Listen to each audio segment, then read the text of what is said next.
Dans cette nouvelle série de DIY on Wheels, nous partons à la recherche d'une chouette 4 roues anglaise ancienne. Celle-ci sera complètement relookée et recevra quelques mises à jour nécessaires ou tout simplement plaisantes. Il n'y a pas de meilleur endroit pour entamer notre recherche que le salon Interclassics à Bruxelles. Ici sont réunies de nombreuses voitures anciennes magnifiques dans l'attente d'un nouveau propriétaire. Mais à quoi devez-vous faire attention si vous envisagez l'acquisition d'une voiture de collection? Gerd Beets, expert et taxateur, nous l'explique. L'une des principales choses est de veiller à avoir les bons papiers et à ce que l'identité de la voiture coïncide avec ce qui figure sur les papiers. Ceci peut déjà vous épargner bien des problèmes par la suite, lors de l'enregistrement du véhicule. La seconde étape consiste donc à vérifier l'état de la voiture. L'état coïncide-t-il bien avec ce qui est prétendu? Dans le cas où vous achetez une voiture à restaurer, veillez à avoir une bonne idée de ce à quoi vous pouvez vous attendre si vous entamez une telle restauration. Même sans un œil exercé, vous pouvez soumettre la voiture de vos rêves à une première inspection. Il existe effectivement quelques tests très simples que vous pouvez faire rapidement pour contrôler l'état de la mécanique et de la carrosserie, sans infrastructure ou techniques compliquées ou outils spéciaux. Et le contrôle des papiers est effectivement simple. Vous devez ouvrir les yeux et bien regarder ce qui se trouve devant vous. Entre ces bolides rutilants, notre regard a été directement attiré par une seule voiture. Le parfait sujet pour cette nouvelle série de DIY on Wheels. Nous nous trouvons ici, comme vous le voyez sur le logo, près d'une Austin Cooper. Et il s'agit d'une Cooper S dotée du bloc 1275. Une petite voiture de sport très puissante à son époque. Durant les années 60, c'était une petite auto très prisée aussi bien pour le rallye que pour les courses automobiles, avec un très grand potentiel. Entre-temps, elles sont aussi devenues des pièces de collection très recherchées. La Mini, qui se trouve devant nous ici, serait une voiture originaire de Finlande. Nous allons donc regarder ce que nous avons ici en termes d'identité et de papier. J'ai obtenu le dossier de l'historique de la voiture. Et ce qui est chouette, c'est que celui-ci contient quelques photos réelles de l'époque. Vous voyez aussi 2 plaques minéralogiques différentes sur ces photos et une autre couleur du capot moteur.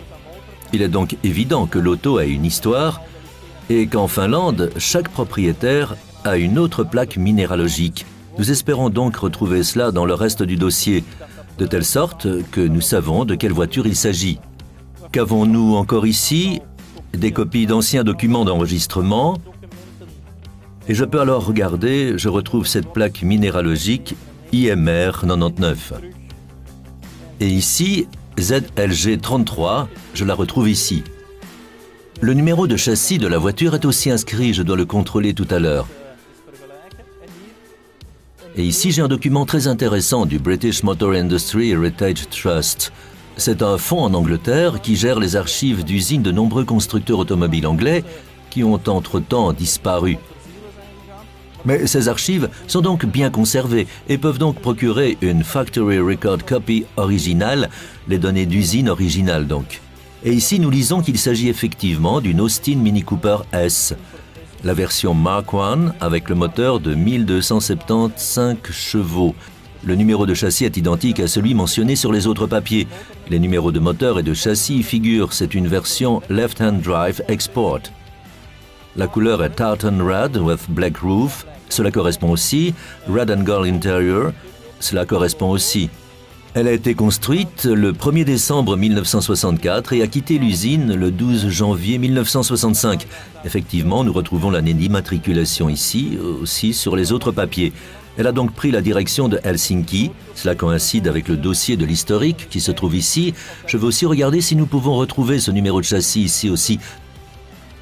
Et également si le reste des numéros correspond à ce que nous retrouvons ici sur cette soi-disant attestation de naissance. Voilà. Je vais examiner les numéros. Je prends les papiers et une petite lampe, c'est toujours pratique. Ici figure le numéro de châssis sur une plaquette d'identification.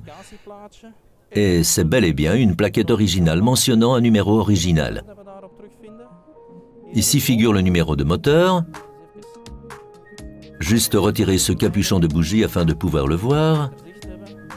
Et c'est donc aussi une plaquette originale reprenant le numéro correct.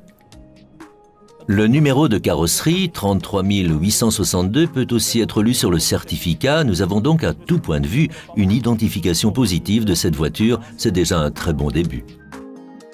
Apparemment, le dossier comprend encore de nombreux articles qui sont parus sur cette voiture au fil des années. Plus une voiture est bien documentée et plus une voiture est authentique, plus sa valeur sera élevée. Ce dossier de l'historique détermine aussi en grande partie la valeur de cette voiture.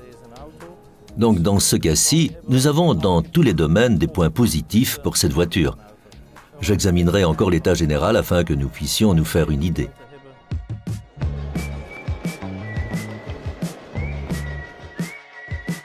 Lorsque vous cherchez une voiture ou un modèle précis, un bon conseil serait de chercher un livre sur cette voiture ou ce modèle en guise de préparation. C'est par exemple un livre spécifique sur les Mini Cooper et Cooper S. Et nous y trouvons toutes les spécifications par année de construction, au sujet des détails de l'intérieur, de l'extérieur, de l'année de construction, etc. Et dans cette série de livres, le Buying Guide est aussi très intéressant, avec les aspects auxquels vous devez faire attention si vous voulez acheter une telle voiture. Et aussi des photos des zones critiques en termes de rouille, par exemple, et une description des points faibles au niveau mécanique sur ces voitures. Si vous êtes bien préparé, vous vous épargnez bien des problèmes par la suite. L'un des aspects par lequel une Cooper S se différencie d'une Mini ordinaire est la présence des doubles réservoirs. Vous les voyez clairement ici. Et les appuis de coffre typiques correspondent aussi à ce qui figure dans le livre. Encore un point qui renforce l'identification d'une véritable Cooper S. Ce que vous pouvez bel et bien voir clairement, c'est que les roues ne sont pas d'origine. À l'origine, la Cooper avait des jantes en acier avec un enjoliveur. Ceux-ci sont des jantes Mini Light. C'était un accessoire très populaire à l'époque. Pour un look plus sportif, ces roues ont été montées sur de nombreuses Mini. Ceci est un écart admis en termes d'originalité. Ce que vous voyez aussi immédiatement, c'est que le volant n'est pas original. Mais ceci est aussi un volant d'après-vente, et ce qui est plaisant, c'est qu'il s'agit d'un volant Stirling Moss. Stirling Moss fut l'un des pilotes de course les plus célèbres d'Angleterre et il a vendu des volants de sport en bois sous son propre nom. La présence de ce volant n'est donc certainement pas une moins-value pour la voiture, mais plutôt même une plus-value, car ces volants sont très populaires auprès des amateurs.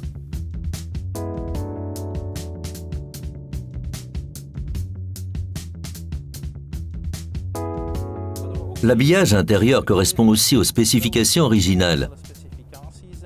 Le tableau de bord aussi, un contour a bel et bien été rajouté. Et comme je lis dans le livre, ceci est un ajout fréquent sur ces voitures à l'époque. Car ce n'était pas prévu de série et quelqu'un qui voulait adopter une conduite réellement sportive avec cette petite voiture de sport avait bel et bien besoin d'un contour. Ceci correspond aussi à la time period et sa présence est donc aussi un plus. Puis, il faut quand même vérifier la présence de rouille, car les Mini étaient très sensibles à la rouille. Et les photos dans le livre montrent quelques zones très critiques. Pour cela, j'ai pris l'épaissimètre. Il me permet de mesurer la distance de la peinture à la tôle. Si la rouille ou un enduit se trouve sous la peinture, je peux le détecter avec cet appareil. Celui-ci mesure l'épaisseur de peinture jusqu'au millième de millimètre. Il nous en dit long sur ce qui se trouve sous la peinture et n'est donc pas visible. Ici, je vais donc mesurer sur quelques-uns de ces endroits critiques.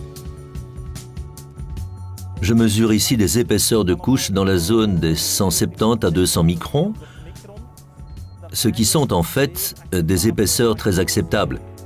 C'est un peu plus épais que la peinture d'usine originale, mais il n'y a pas d'enduit en dessous. Si un enduit se trouve en dessous, vous avez immédiatement des épaisseurs de 500 à 1000 microns, voire plus. Je vais aussi mesurer dans le bas des portes. Ici, c'est déjà un peu plus épais, 830 microns. Cela veut donc dire 0,83 mm. Donc on trouve ici un peu plus sous la peinture. On a donc un peu réparé ici auparavant. Ceci fait que lorsque nous entamerons la restauration, nous retrouverons quand même de la rouille ou des réparations précédentes.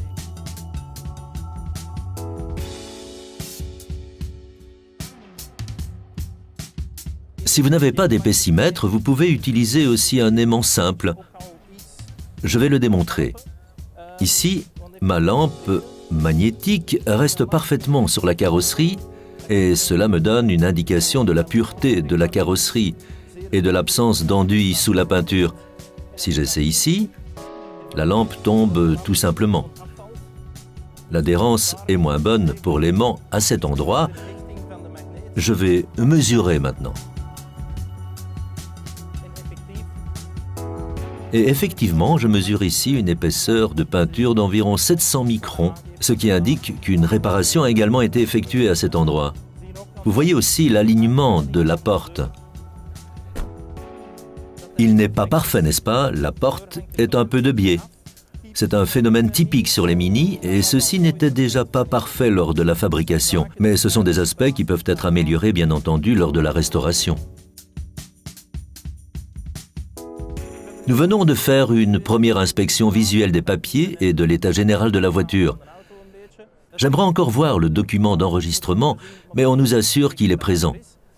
Tout bien considéré, c'est une voiture très correcte qui recèle un grand potentiel en termes de restauration. Hélas, ici à Interclassics, nous n'avons pas la possibilité de mieux examiner le côté mécanique parce que nous ne pouvons pas faire démarrer la voiture. Pour cela, nous nous rendrons plus tard chez le restaurateur qui examinera d'autres aspects afin d'avoir une idée complète de cette voiture. Mais vous le verrez dans la prochaine émission de DIY on Wheels.